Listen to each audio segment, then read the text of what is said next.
The Speaker of Parliament had to rule on an interpretation of parliamentary rules on Thursday. He agreed that in the absence of Joe Bossano, who was returning from the United Nations seminar in Nicaragua, the government would answer his questions in writing now and that they be asked orally at the next meeting of Parliament. The opposition said it had agreed to this for the majority of questions, but the opposition leader said there were 6 questions relating to finance which he needed answers to and the opportunity to ask supplementary questions so as to be able to prepare his budget speech. Daniel Feetham told Parliament that he was concerned that any government could take the view that it would submit written answers or postpone answering questions till the following meeting. He said he did not feel his party was being unreasonable, but that there were 6 specific questions he needed to be able to ask supplementaries to, as they were important for his budget speech. Why, he asked, couldn't these questions, which in any case related to public finances, be answered by the Chief Minister? Fabian Picado replied that it wasn't as if the questions weren't going to be answered. The information, he said, was available in writing, unless it was that what Mr. Feetham really wanted was a debate on the subject. Those questions, he said, related to Mr. Bossano's ministerial responsibilities, and they were therefore his to answer. In any case, he added, Mr. Feetham would have time to ask the question again before the budget session. The Speaker then gave his recommendation. He reminded the House that the budget session is scheduled for the 22nd of June, with a meeting due to start on the 17th. This, he said, would give Mr. Feetham 5 days with a weekend in between. If he feels that that is not sufficient, that he doesn't have enough time if he is provided with that information then, if he feels that that is the case, there is an alternative.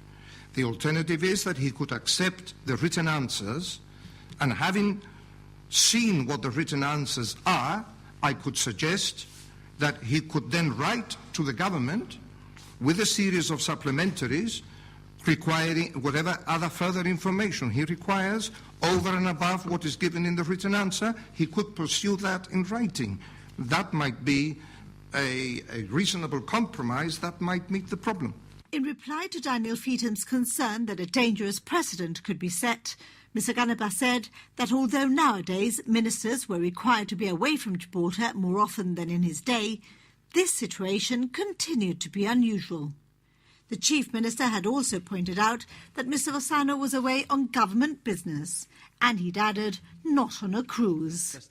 For his part, Daniel Feetham asked the Speaker to view it against a backdrop of ministers, he claimed, refusing to answer questions. I think it would be a totally different situation if a minister was present in Gibraltar and able to attend the meeting of the House and the government were to refuse to answer that question.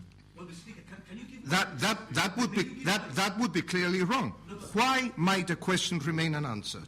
It can remain unanswered because the minister is not here and the government considers that they want that particular minister to deal with the matter, or it may remain unanswered because the questioner, the person who has put down the question on the order paper, is not here to ask the question. Those are the only 2 situations in which, according to the rules, a question might not be answered. The rules certainly do not provide for the government to refuse to answer a question. That would be contrary to the rules.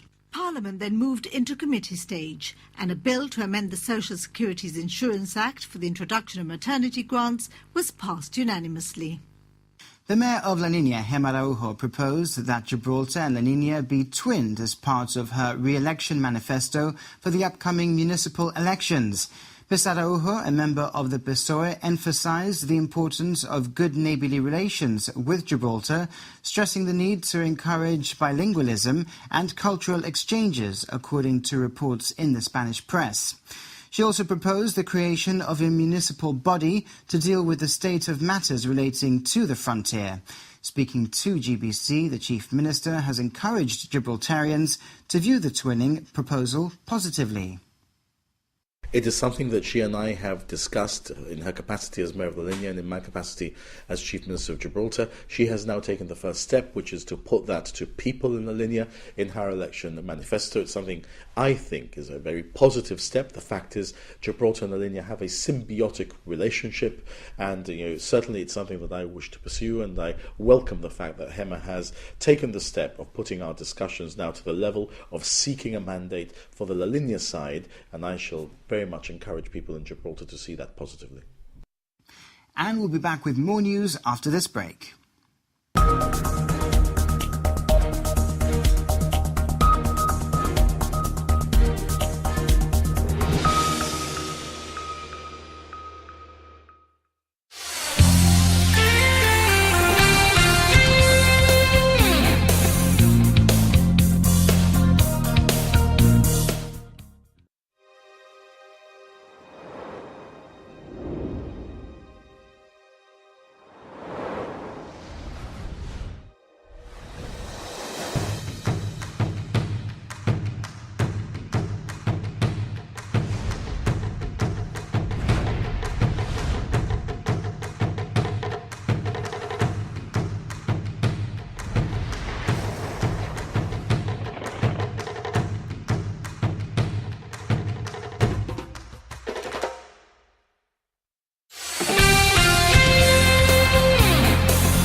Welcome back. A local man was sentenced to 20 months in prison for punching a police officer so hard his tooth was embedded inside his mouth palate.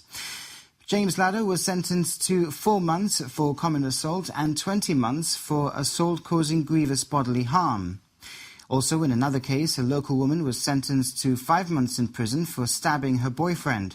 Jennifer Ford was sentenced at the magistrate's court to 5 months in prison for common assault. No separate penalty for the other charges. And a British national on holiday in Gibraltar was sentenced to 6 weeks in prison after stealing a motorbike by hot-wiring it and proceeding to drive dangerously. John Watson was sentenced to a total of 6 weeks in prison. The Development and Planning Commission has approved in principle an outline building application for a 12-storey mixed-use building on Devil's Tower Road. The proposal by Asker's Investments Limited is for a 40-metre tall building comprising 5 floors of offices and another 5 of apartments, including 2 penthouses. There's also a ground floor and a garage for 15 cars. The estimated cost of the works is £7.2 million. The DPC noted that the development does not meet the parking requirements and said this will have to be addressed when the applicant applies for full planning permission. Barclays is on track to close its Main Street branch next Friday, the 29th of May. According to the bank, the vast majority of their retail clients have moved their accounts elsewhere, but a relatively small number of clients have not. Barclays is asking any clients who haven't yet made alternative banking arrangements to contact them via their Main Street branch or by calling 200 67519. Our reporter Jonathan Scott spoke to the Chief Country Officer, Keith Bailey. Jonathan, we are, yes. The branch on Main Street will close on the 29th of May, which is only a week away now, or Friday week away. So we're on track and on plan for that closure to happen as we have communicated.